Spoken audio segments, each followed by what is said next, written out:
Hi, everybody. Welcome back to another episode of VCTV. I'm your host, Kyle Ellicott, and we are here to talk about our favorite subjects, fintech and blockchain. You know how much we love them. We know how much they change every second, every minute of the day. And as we like to do on this episode, read a few headlines for you. And today is no short of headlines based on some of the exciting news and releases that we have. So real quick to start us off before we get into today's conversation, along with introducing our outstanding investors and guests that will be joining us.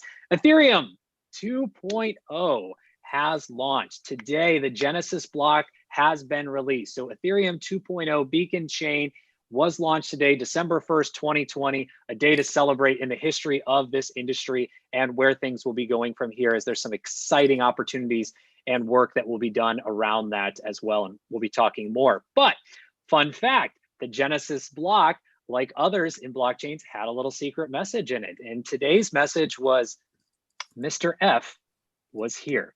Now, for the reference, dive in to the show notes and do a little research on Twitter, and you'll find out what that means. It's a pretty fun little message as it gets decoded as well. But another headline: BlockFi is due to launch their Visa credit card in early 2021. There was a partnership with Visa earlier this year that BlockFi announced, and now they've come around to beginning to launch that crypto-based credit card early next year. And last but not least, early next year, Libra, or as they've now rebranded as of this morning, Demi.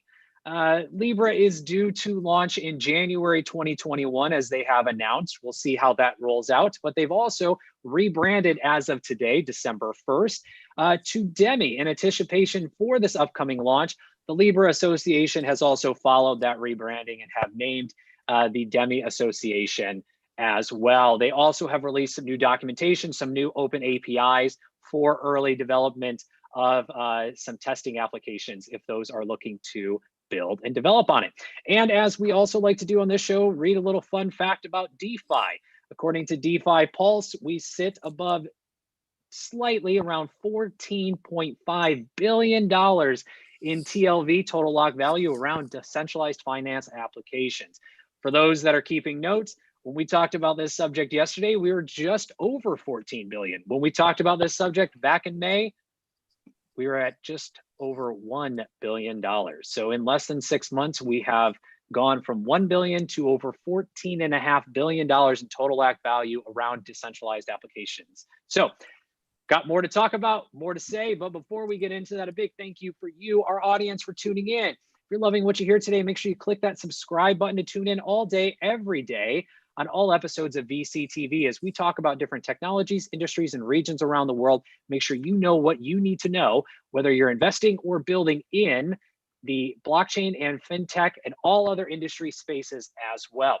We bring together the best and the brightest to share their thoughts and insights on the ground experience as well around these topics. And we've brought some today who we'll introduce here in just a moment. If you'd like to be on a show like today's or other subjects, reach out to the team and or myself.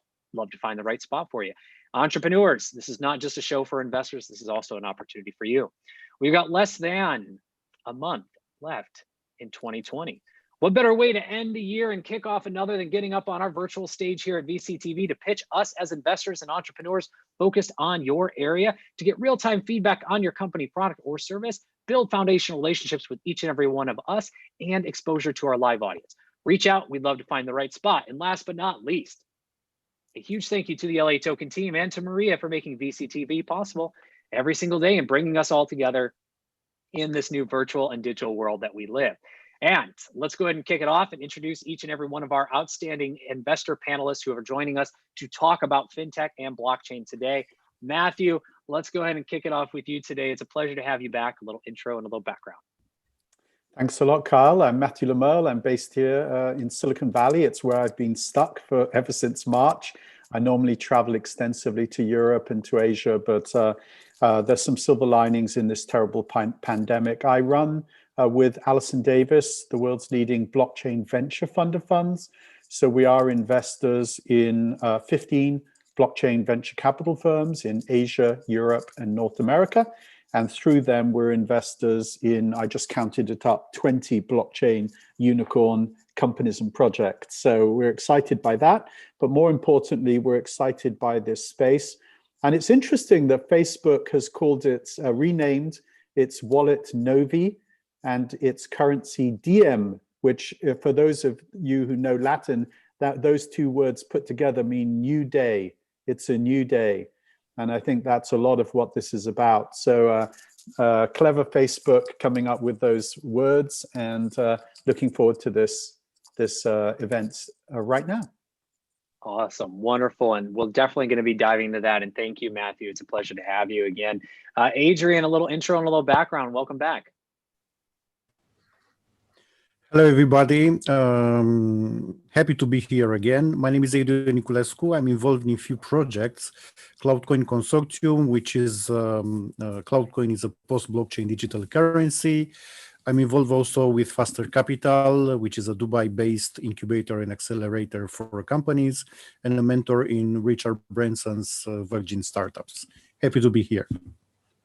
Wonderful. And John, first time guest with us here on VCTV, a little introduction and a little background and welcome. Thanks very much for the intro, Kyle. So my name is Johnny DeLuca. I'm CEO and founder of Banks Capital.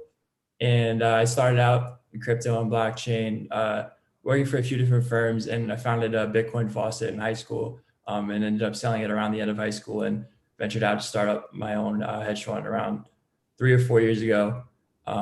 We've been prominent in the space the past 2 or 3 years, and yeah, thank you very much for having us, for having me. Absolutely, it's such a pleasure, and we're excited to hear more from you as well today. And last but not least, Nathan, it is a pleasure to see you, my friend. A little intro and a little background for everybody. Yeah, great to see you again too, Kyle. My name is Nathan Doctor. I'm the founder of Infinite Capital. So we've been investing in crypto since 2013. We got really heavily into Bitcoin, then Ethereum when that came out. As a fund, we invest across the space, largely purpose-built crypto networks, as well as a lot of decentralized finance and DeFi. So we've been early/first checks into a lot of the top 10 DeFi projects out there. And with that, we're really active investors, really hands-on, so we kind of know the space from the inside out. Wonderful. And gentlemen, we're excited to have all of you today because, again, there's so much that has just happened today, but also in the past week as we look here towards the end of 2020. And want to dive right into it and hear your takes on what's currently happening in the space around blockchain and fintech. You know, I read a few headlines, but each of you are seeing things from a different angle as investors in the space, and would love to hear your current take on the industry as a whole, as again, we wrapped the year of 2020 and head towards an exciting 2021. Nathan, let's start with you. Yeah, absolutely. I think overall, this has been a crazy year in general. Obviously, the DeFi boom back into August was very exciting. Like you mentioned, the DeFi Pulse total market cap TVL there is really grown heavily. And I think one of the big things that we're starting to see is that we truly have an ecosystem now. So DeFi only really started as, a term like a year and a half ago. Before that, we did have DeFi projects, everything from MakerDAO, and Aave was still around back then, just not as Aave. But now we're starting to see this unprecedented level of composability where these projects are getting intertwined and layered on top of each other in ways that we never honestly could have imagined 2 to 3 years ago. And I think that's kind of the true definition of an ecosystem. Even if you look at our current financial system within the TradFi world, it's that interoperability between these projects that really creates a lot of the extended value and the use cases that you otherwise wouldn't be able to anticipate. And that's, I think, where crypto and DeFi and just the opportunity set of what it offers versus kind of the manual finance world is really coming to light. So everything from flash loans and how that's really affecting every project that goes out there, it's accelerating in this way that is pretty exciting, because moving into 2021, this is where we're going to start to see even more projects come out that are just, flash in the pans in the sense that they blow up really quickly and no one would have anticipated this use case. And I think we've started to see now too, we were back at ETH Denver earlier this year up in Colorado. And it was fascinating to see the number of projects that were actually built within those 3 days. And that was not a thing in crypto 2-3 years ago, right? If you wanted to build something, it was from the ground up. It took you months. It was a really difficult, timely process. And it was the same with the internet in the beginning. And that's changed now, where this rapid prototyping and the ability to borrow base level contracts from other projects, whether it be synthetics, et cetera, that have really solid foundations and, really audited complexity beneath them, take that, build off of it, and rebuild in new interesting ways is fascinating. And I think that only is going to accelerate into 2021. I couldn't agree more. I mean, you talk about just not the protocols and the picks and shovels, but you start to look at the decentralized applications or distributed applications that are going to come from the learnings of this year into 2021 is foundational. And Matthew, I know, has a different take in a good way of how long this is going to be and how much more we're going to see over time. So Matthew, thank you, Nathan. Matthew, to you, current state, what are you seeing as well around all these activities? Well, I think that 2020 has been a year of enormous progress, and it won't be for some time until we look back that we realize that 2020 really was a year that greatly accelerated many aspects of the future to today. So all of us are interacting digitally, telemedicine, video-based education. All of these things have been greatly accelerated, but what it means for us in digital monies, digital assets, blockchain, and so on, is that we too have seen our space becoming more mainstream and more accepted. And I know that for a lot of us, it seems so slow. We think that things should happen today, this week, this month. And it's painful when it takes a year or two, let alone 5. But in the world of large companies, governments, financial institutions, they can't do things in a week and a month. It does take them years. And that's why sometimes it feels frustrating. But what I'm trying to say is that the space that we're all occupying, distributed ledger technology, digital monies, digital assets, it is the future. It's inevitable. And we're beginning to see that the world agrees with us. And I think 2021 is going to be a further acceleration of these trends.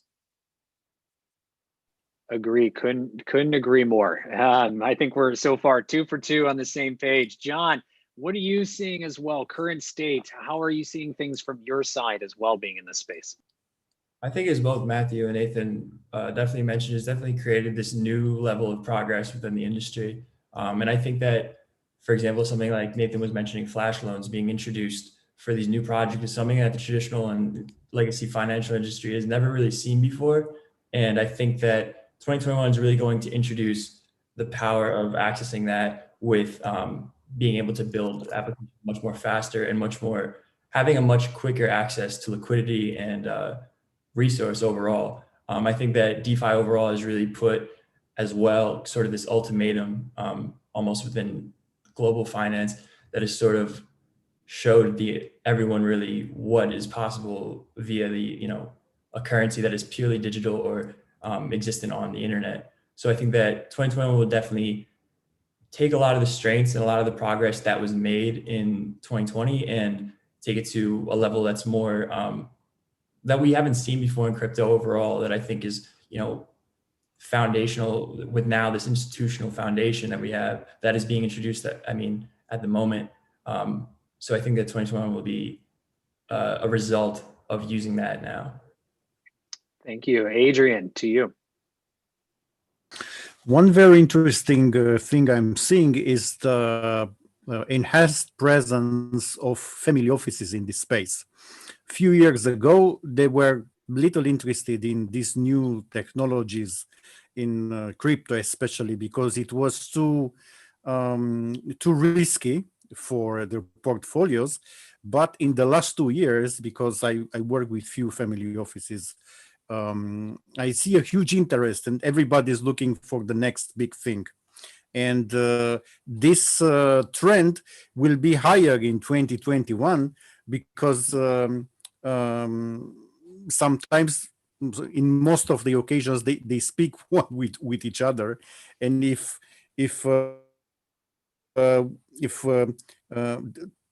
they are gathering exclusive groups. And if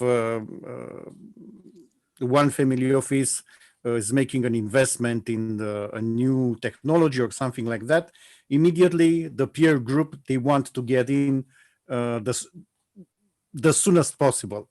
It's a huge trend I'm seeing. And Adrian, why do you think that is? I mean, what's getting that such an exciting opportunity? I mean, digital currencies as a whole is a big opportunity, and a lot of family offices are making direct investments from my research as well into some of the companies that Nathan and Matthew had mentioned earlier around either the infrastructure or some of the applications. What do you think is driving that factor? The market has validated these companies and these technologies as having a foreseeable future. Few years ago, it was a lot of science fiction from their point of view around these technologies. But now, due to adoption in the market, due to the new business models created, which some of them are validated if you are looking at the core business principles. These businesses are validated. They instant realize that, okay, this was under our nose, but we didn't pay attention to them because they didn't have initially the KPI we want them to have. Mm-hmm. So due to this market validation, and because we start to actually use them, so it's not science fiction anymore. Mm-hmm. They see the future. They see the future with them. So this is the reason.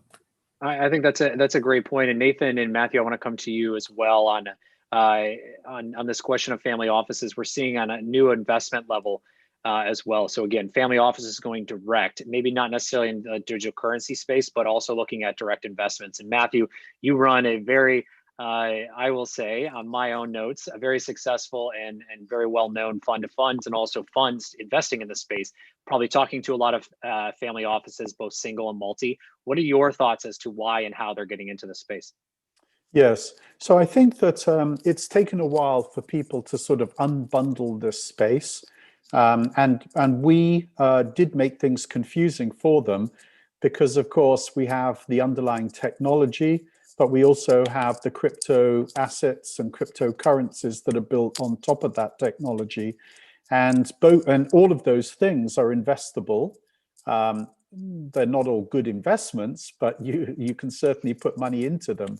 And so that was confusing to people. You know, should they invest in Bitcoin, or should they invest in the equity of companies that are leveraging the technology in their business? Or should they invest in a crypto hedge fund? Or should they invest in Ether or in DeFi? And the choices were so numerous that I think it did create a lot of confusion. And it also, new investment opportunities do tend to be spaces that family offices in particular need to be thoughtful about and take their time and get to know and explore. I think all of that work got done in 2019 and 2020. And so at this point, there's better understanding of what are the choices and how to go about it. Now, that doesn't mean that everything's easily accessible still. So if you're a family office, you can certainly get Bitcoin exposure. You can do it through hybrid vehicles built on top of Bitcoin, the GBTC grayscales or the Bitwise crypto indices, these types of things. And some of those you can hold in your brokerage accounts or through an advisor. As you go into most tokens, they're still not very accessible to a family office, especially if it's a professionally managed multifamily office that may have rules and restrictions on custody and things of that nature. Obviously, venture investing is beginning to be more accessible, and we are a venture fund of funds. And so I think family offices are beginning to find people like us and are making more commitments. We have about 120 investors in our fund of fund at this point. So these are, I would say, better understood, more clarity around the choices, but still not as accessible as it needs to be. And the whole industry, we need to make digital assets and digital monies more accessible. And that's why things like PayPal and Square become so important. They've really opened the gates and made things so much easier. So that's where I think we are end of 2020.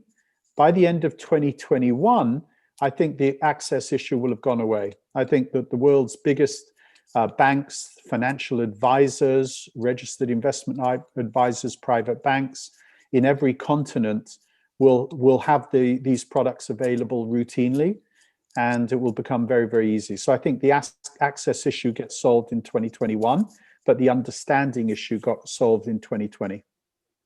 I think that's an absolutely great point. And for those that may be tuning in, PayPal recently announced their entrance into the space, allowing for users to purchase some digital currencies, some being a start, and they may expand in the future. But also in the future, their plans are to allow you to transact through both PayPal and potentially some of their additional applications as well. So bringing on board or bringing access to over 300 million plus or minus users around the world. So we'll put a pin in that, but that's a little further on Matthew's point. Thank you, Matthew. Nathan, to you, same question.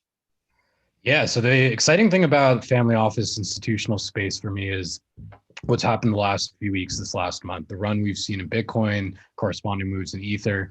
All of this has been with quite little like retail interest or fanfare. If you compare this back to 2017, anything such as like Google searches, the amount of mentions in social media, how much the retail world's actually getting involved, even though PayPal's opened this up and we're starting to see these channels and onboarding venues for retail opening up increasingly, it's still been largely family office institutionally powered, which as far as I'm concerned is really, really positive. That sets a really strong foundation. It shows that bigger money is starting to take notice. And we're seeing this with some of the, largest traditional investors of the past, decade that are starting to come around to Bitcoin and publicly admit that maybe they were wrong about this after having disagreed or thought that was not much to it in the past years. So I think what's really interesting here is this move that we're seeing, I think, is just the beginning. And it's also very counter-cyclical to what's generally been the case in crypto. So largely in crypto, even in the DeFi community recently, up to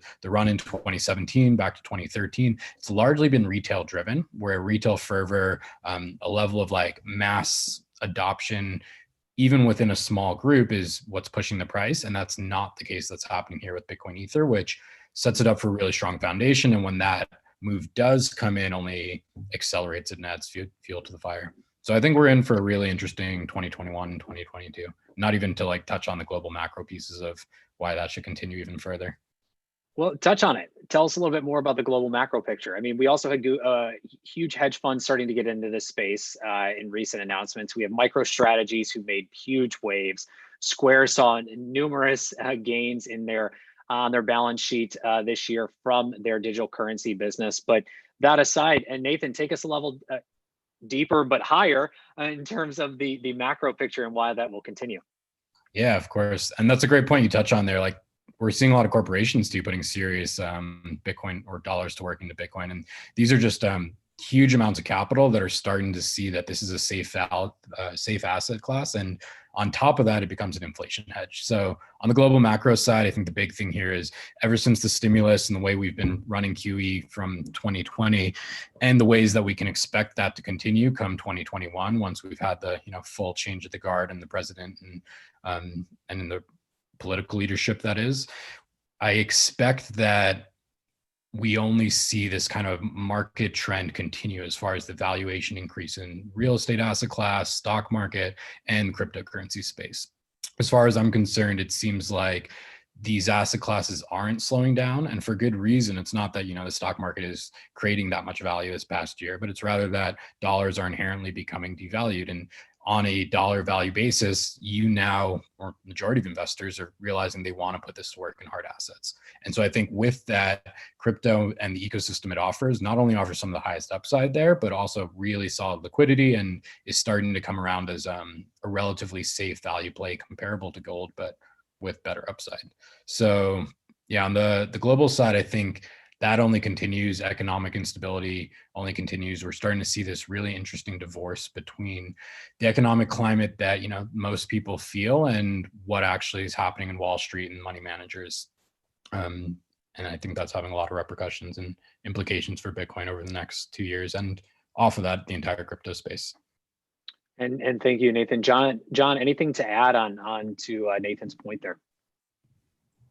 I think a lot of the points made as well about a lot of the firms having a double take almost on their previous either assumptions or analysis of Bitcoin and the cryptocurrency market as a whole. As Nathan was saying, is definitely extremely strong within the institutional side as well. I think that I think JP Morgan was either a week and a half ago, 2 weeks, and there's been a lot of new firms that are now being almost forced to look into providing larger investment, or instead of looking at should we get involved, how much should we get involved, or should we, you know, go full-fledged into it, into individual altcoins, or should we just look at like the bigger picture, like sort of Matthew was saying, for family offices, looking at either an entire Bitcoin investment or getting deeper involved into altcoins, into individual sectors within crypto.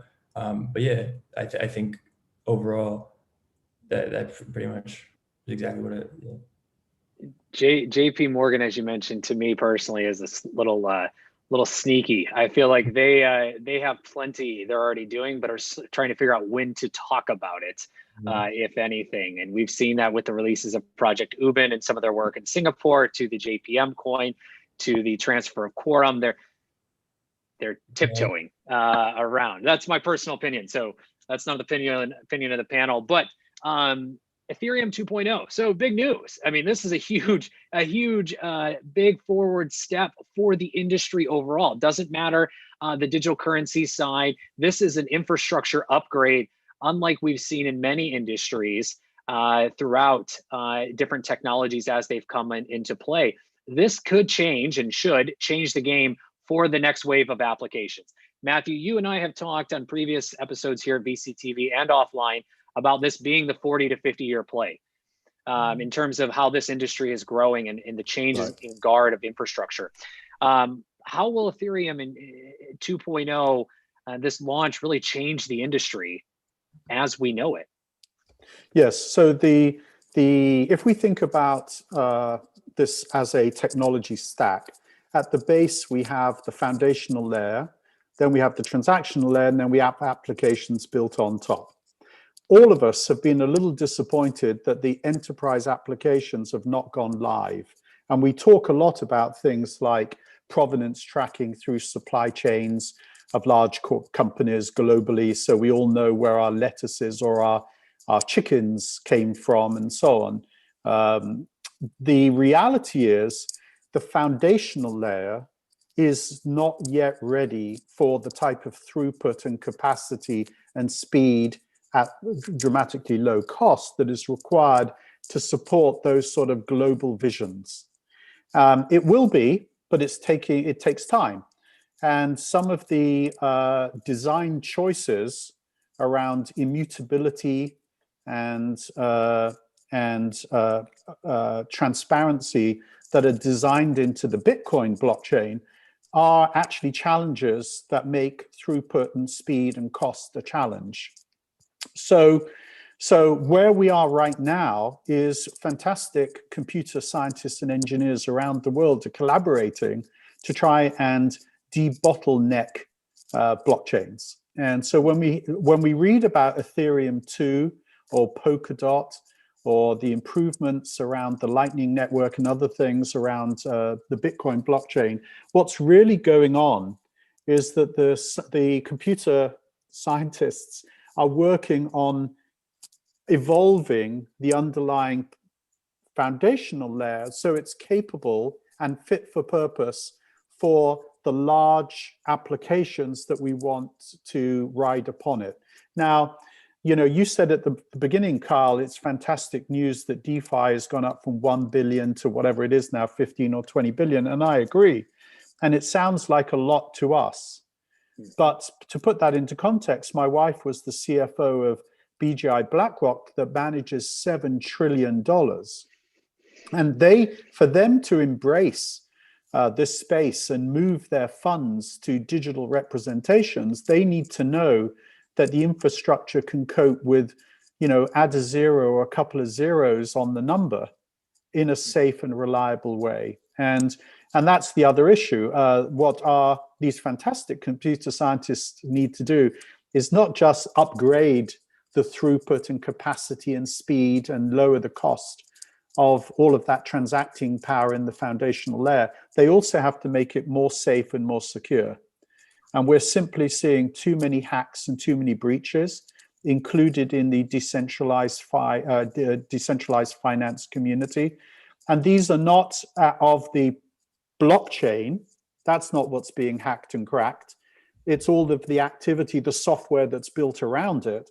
And that needs to go away. We won't have the world's biggest institutions leveraging this technology, which I think is beneficial. I know some people would argue that's not a beneficial thing anyhow, but we won't have that happening until this base layer is solved. So it's very exciting. Ethereum 2.0, the Lightning Network, Polkadot, Filecoin, Dfinity, these are all steps in the right direction, plus many others I didn't just mention. But this is a work in process, and it isn't quite ready for the enterprise applications just yet. Agreed. I mean, the scalability of some of those enterprise applications in terms of back office, there's some opportunities now, but in terms of really getting to those large enterprise grade applications, we're a few steps away. And Nathan, anything to add on to Matthew's point? Thank you, Matthew. Yeah, for me, I think ETH 2.0 is a very positive turning point as far as sentiment. So obviously 2.0 is going to take a while to roll out. Beacon Chain is just the beginning. We're just starting to test what's happening here, and it's going to be a while before we even see the scalability implications. But there has been a huge amount of, I'd say, pessimism in the space as far as when 2.0 is coming out, if ever. And so I think just this successful launch alone is a really positive indicator to everyone that yes, the Ethereum Foundation can execute, they are executing, and there is more to come here. So, but between this, like you mentioned too, between Optimism, Matter Labs, there's a lot of exciting scalability solutions, and I would say that is the biggest bottleneck and chokehold on the Ethereum space. So even 2017, right? I would say the peak of that bubble came with CryptoKitties and the very clear implications here, that this game could crash the network, and if you had real financial transactions on the line, what kind of gas fees are you paying? And the same thing happened with DeFi, right? In August, the DeFi transaction fees were just enormous and absolutely absurd. So some of these more complex transactions were costing in some cases thousands, but even for a simple Ethereum transaction, you could be paying a few $100s. And so I think that's something that, with Ethereum's very, very powerful community and very, very powerful promise and offering of composability and all of these DeFi applications and new use cases, that, to be honest, I think dwarfs the potential of Bitcoin as just a store of value asset. But that potential only fully realizes when we can see transaction scalability and throughput at the level it needs to be. So with that said, I think the biggest issue for the ETH space is starting to be less of an issue. And agreed. And Adrian, anything else to add on that? Thank you, Nathan. Besides the big Ethereum fees and also the scalability, there are so many scams, still so many scams, and they will exist as long as the human psychology will look for shortcuts to make more money easier than in any other way.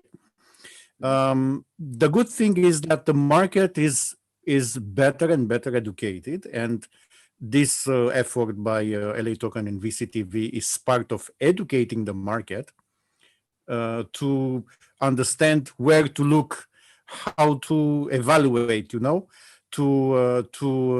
increase your, how to say, crypto blockchain business acumen, if I can say this. So as long as the market will be more and more savvy into these things,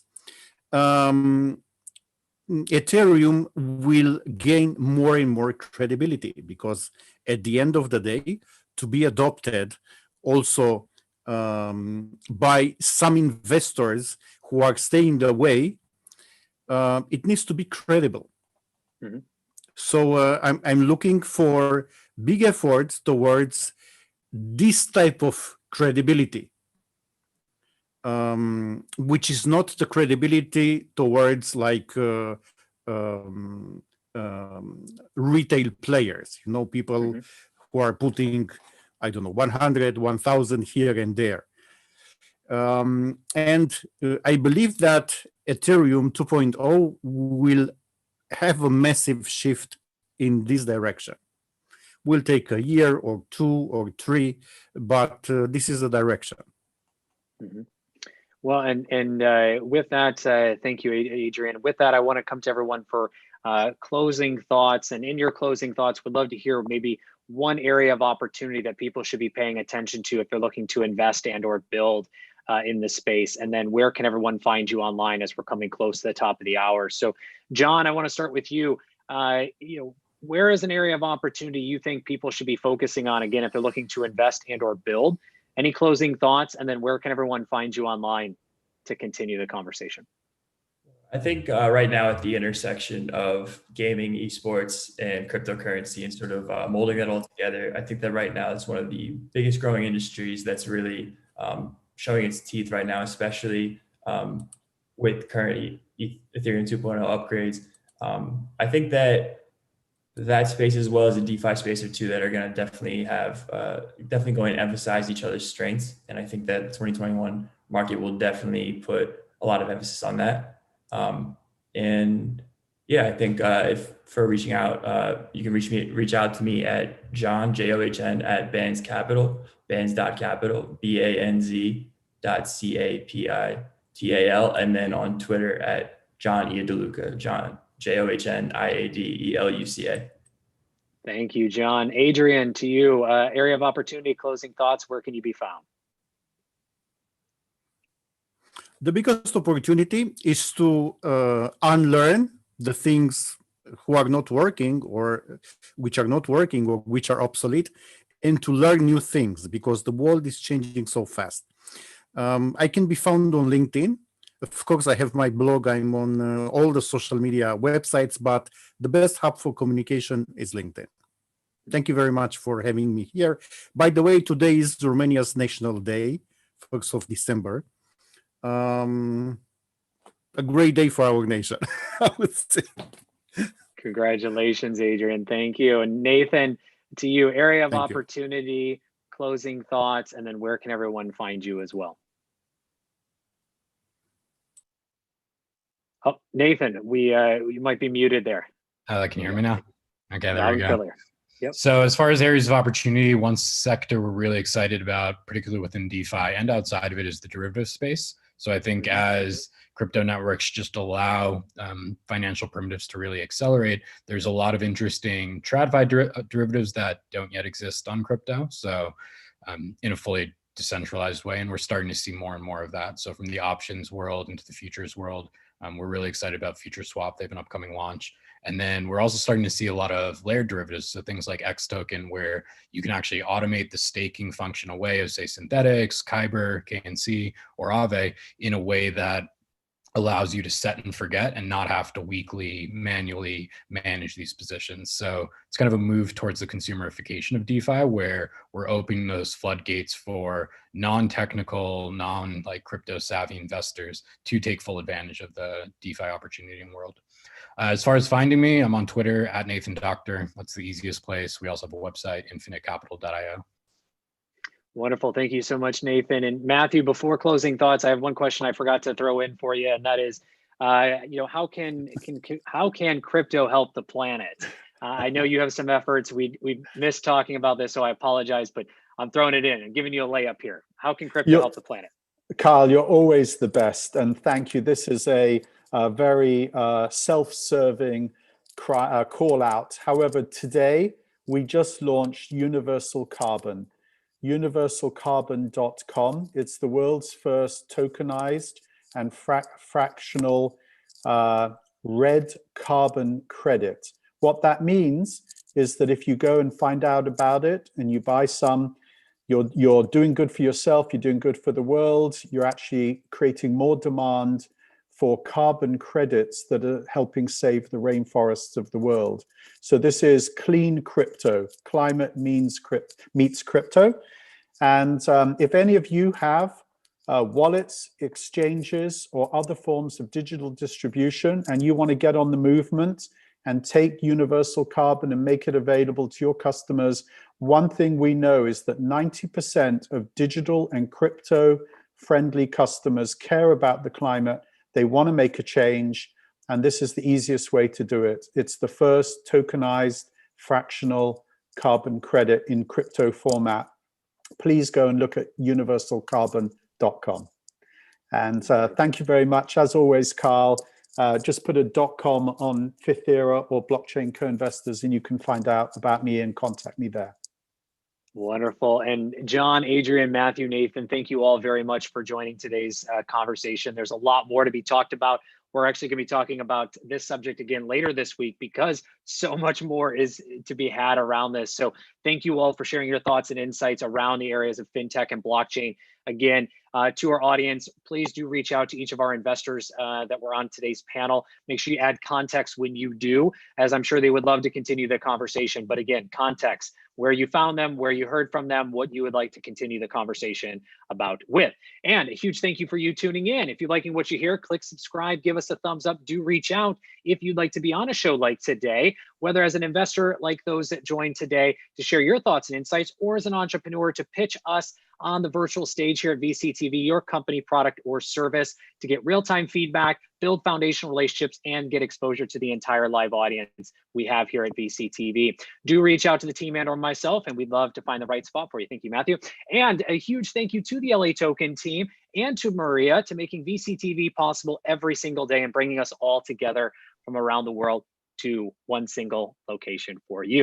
And I am your host, Kyle Ellicott. You can find me everywhere online at Kyle Ellicott, along with all of our panelists online 24/7, 365. Again, when you do reach out, make sure you add context. With that, we'll be back here later this week with more VCTV for you.